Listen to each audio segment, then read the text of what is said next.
All right, this morning on the Star newspaper in Kenya, the front page reads the big story talking about the planned MPs under pressure to reject law that would increase cost of living.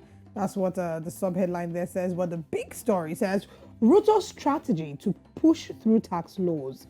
He has engaged technocrats to break down proposals and demystify the grey area. The details of that story is on pages 4 and 5. We can see here, sweaty affair. Maybe that's why they have a picture of the man sweating there. Housing PS Charles Hinga and State House spokesperson during a press conference at State House, Nairobi yesterday.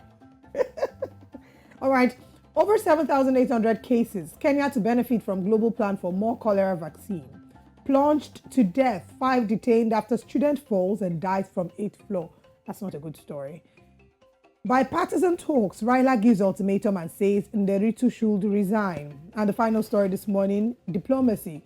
Museveni talks tough, threatens to expel armed Turkana herders.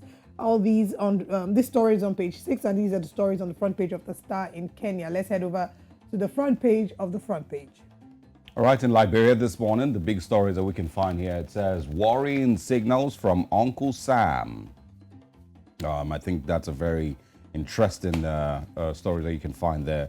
But also, it says a clash over 100 million US dollars drug ruling. That's a very, very big story on a drug bust that happened in Liberia and the controversies that have emerged from it. But of course, you can read more on that on the front page. It says a clash over 100 million dollars drug ruling. Those are the only stories. Okay, up at the top of the screen, an 11-year-old suffers brain tumor, and also forced documents, stolen land. There's an article also on page 6 of the front page this morning. Standing up for their rights. That's also something you can find out more on labor issues. I think that's what it's titled on page 7 of the front page this morning, Thursday, May 25th. These are the big stories that you can find if you want to read and find out what's going on in Liberia. All right, now let's come to Nigeria and see the front page of the Guardian newspaper. And the Guardian newspaper this morning, big story says, NPC shuns bleeding economy, raises interest rates to 18.5%. And the details of that's on page 6.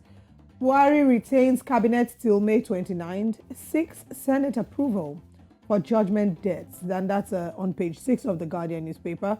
Naira faces downside risks, slumps to 760 Naira to the dollar at black market. I think that right now the Naira is in kind of a sensitive space.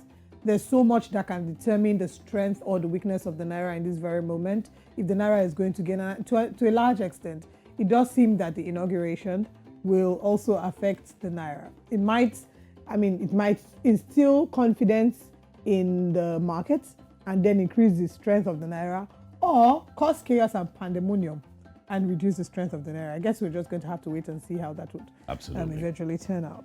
Speakership, Bajabiamila was a clash as Ugo Chinyere, 62 others, OK Abbas Kalu, and the drama continues. Senate presidency, Izunaso leads Akpabio, Yari, Kalu in APC's media assessment. The details are on page 3. Concerns as Buhari allegedly waives 70 billion Naira spectrum fee for telcos on page 3. And the final story, even as we count down to the end of this current era, Buhari's fragile pieces, an economic scorecard full of trauma, part 3. All right. And the drama continues. All right, let's still stay here in Nigeria and see if the Vanguard has different stories. Yeah, I'm just hoping that the truth will be told about the last 8 years in Nigeria's history, that there will be no whitewashing. There would also be no lies, and there would not be any, painting of a story worse than it is. It will be factual and it will be, true. Yes. And in Nigeria's history for a long time, because I think, one of the things that Nigerians have is, is amnesia. And they're very, very easily forgettable, and they also forgive very, very fast. It's just because we have a good heart, right? Good people. No, we should stop. All right, on the Vanguard newspapers this morning, Refinery would ask Dangote to sell Forex at good rates, and that is from the Central Bank of Nigeria governor. Yes. The CBN governor is the one saying this. EPOS. Yes, that we would ask Dangote to sell Forex at good rates. Yes, it's basically, I understand it's the power of collaboration and working together and being able to, say, right now we're having the challenge here, airports to sell it. Okay, That's good. It says the CBN government helped him build the refinery, raises interest rate to 18.5%. Nasima and Ipman, others react. Just once again to mention that one of the things that Nigerians are hoping and looking to see is what the effect of this new Dangote refinery will be. And also to question the Nigerian government if it will go ahead and privatize the remaining refineries. I think if we see that the Dangote refinery is a success as a private refinery, if it see that it is, something that benefits Nigerians, to a large extent, we might as well privatize the other refineries. Absolutely. There's really no need having government run those refineries. I think another angle that we haven't quite looked at is what the environmental implication of this refinery being settled in Ibejuleki, in the Ekpe area, right? What it's going to mean for the people, the locals there. Yeah. Because we talk about a number of refineries in other parts of the country, and we've seen what the effects of gas flaring could be. We've seen a number of oil-producing companies and, talking about how there's some level of pollution and how the people get to suffer. So we don't even know what level, what damage is to be expected and how to prepare. And does the Lagos state government and the Nigerian government, are they, accountable enough to the people in those areas to at least provide the best, situations for them? If they need to move some of people away from there, if they, nobody knows, basically. And I hope that there's a proper assessment, as to the level of pollution that is expected, in that regard. But you will see. Also on the Vanguard this morning, pressure on me. I can't wait for May 29th. Nigerian says President Muhammadu Buhari. Okay. All right. Keyamo to Buhari, it is unconstitutional to appoint Minister of State. He is basically saying that the ministerial position that he was given by the president was unconstitutional. He didn't complain when he was given. He didn't complain all through the time that he has been that Minister of State, but he's complaining today on the 25th or 26th. His time is almost done. Yeah.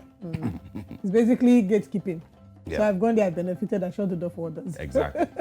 Badger deputy clash at plenary, and also a few other stories. Sad one we saw yesterday. Tina Turner, the queen of rock and roll, dies at 83. She was simply the best, as everyone was tweeting yesterday. Final story this morning. PPI, bureaucracy and others scuttle delivery of 25,000 megawatts, says an investigation. And these are the stories that we can find this morning on the Vanguard newspapers. We have more newspapers coming your way in the second half of Breakfast Central. Stay with us this morning. Let's get into our top stories right next.